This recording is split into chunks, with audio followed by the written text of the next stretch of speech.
What's going on, guys, and welcome back to the channel. Today I'm giving you guys a 2-for-1. We're going to be reviewing Gwen and Miles Morales from the Spider-Man Into the Spider-Verse animated film, which released back in 2018. Really excited to take a look at these figures, so let's go ahead and dive into it.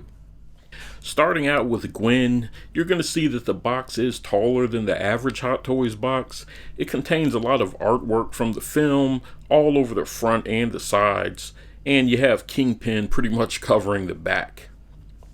For accessories, Gwen comes with a whole assortment of webs, 5 pairs of extra hands, some of which include web shooters which the webs can be attached to. She has an unmasked head and folded down hoodie as well.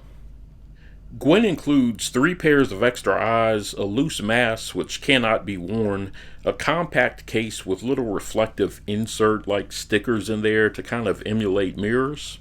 She has a cell phone that has an image of her taking a selfie with Miles. There's also a replica physics book made out of real paper, and there's writing on the actual pages as well. Gwen comes with a diorama backdrop with art and written out sound effects from the movie, along with the stand and dynamic flight pole.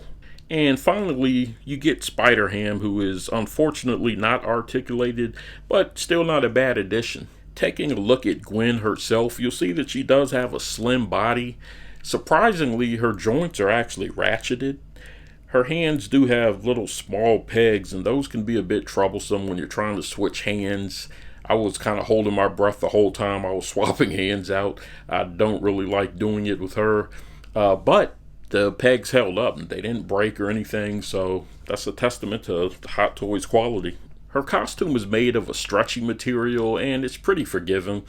I noticed after posing her, even when the outfit gets kind of stretched out a little bit, if you let her stand in pretty much a museum type pose, the outfit does return back to normal, so you shouldn't have any real issues or worries when you're posing her. Her shoes are sculpted on, so you can't remove those or anything. You can, like I mentioned, swap out to an unmasked head sculpt, and they did a really good job with this head sculpt. It looks faithful to the movie. Her head is shaved on one side, just like we saw in the film, and it does have that animated appearance as it should. Taking a look at Miles now, his box contains a lot of artwork which is reminiscent of the animated film. Just like Gwen, you have Kingpin on the back of it. For accessories, Miles has 5 pairs of hands and 1 additional hand that can be used to hold the spray paint can, which is also included. One set of these hands is ungloved. We also get a sheet of sticker name tags and a bagged costume which cannot be worn, but it looks good with Miles just holding it.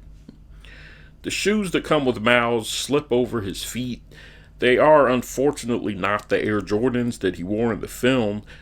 They are made out of a flexible plastic material, so you can bend them and pull on them a little bit to get them over the foot. I would still suggest putting plastic over his feet because you don't want to damage the suit, and I'd be a little concerned about getting the suit snagged on anything, so just be careful if you're going to be using these shoes. For me, I opted to go with some third-party Air Jordans. I did a video on these, so if you're interested in learning more about these, check that video out. Miles also has 3 additional pairs of eyes with a function stick to help swap the eyes out. He has 2 different outfits that you can put on him, and something unique that Hot Toys did here that I really like. They included some skin-toned silicone pieces that slip over Miles' neck and legs so that when he's wearing the sweatpants and t-shirt, it looks like he doesn't have the suit on. We get 2 unmasked head sculpts with a magnetic feature that allows you to swap his hair and the pulled-up mask between the 2 sculpts. So this will allow you to switch up the looks and have Miles with different expressions. Finally, we get a diorama backdrop, just like Gwen, and a stand with a dynamic flight pole. Taking a look at Miles, he has a slim body just like Gwen, ratcheted joints. The instructions show just how much movement you can get out of the body, and it's pretty impressive, so make sure you take a look at that just so you kind of know what limits you can push this figure to. His suit is made of a highly stretchable fabric that allows you to get maximum range. It does feel as though the material could get snagged on something sharp, and you might run into some issues there, so be careful. On the masked head sculpt, the web lines are actually molded in, whereas on the suit, they're screen printed. Miles does stand taller than Gwen, but appropriately shorter than other characters. So guys, my suggestion is to pick up both of these figures ASAP.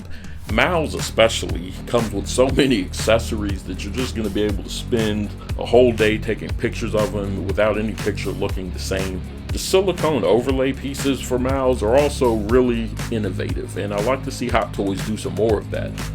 The variety of hands with both figures allows for virtually any pose to be accomplished, and the numerous accessories makes both of these figures well worth the price. I do wish they were able to somehow have Gwen wear her school outfit. I think that would have looked good with Miles where he's not wearing his costume, but as it stands, she's a great Spider-Gwen figure and definitely worth picking up. So guys, thanks for watching. If you enjoyed this video, hit that like button. Consider subscribing and hitting the notification bell so that you don't miss out on any new content that I release. Thank you for watching again, and I'll see you on the next video.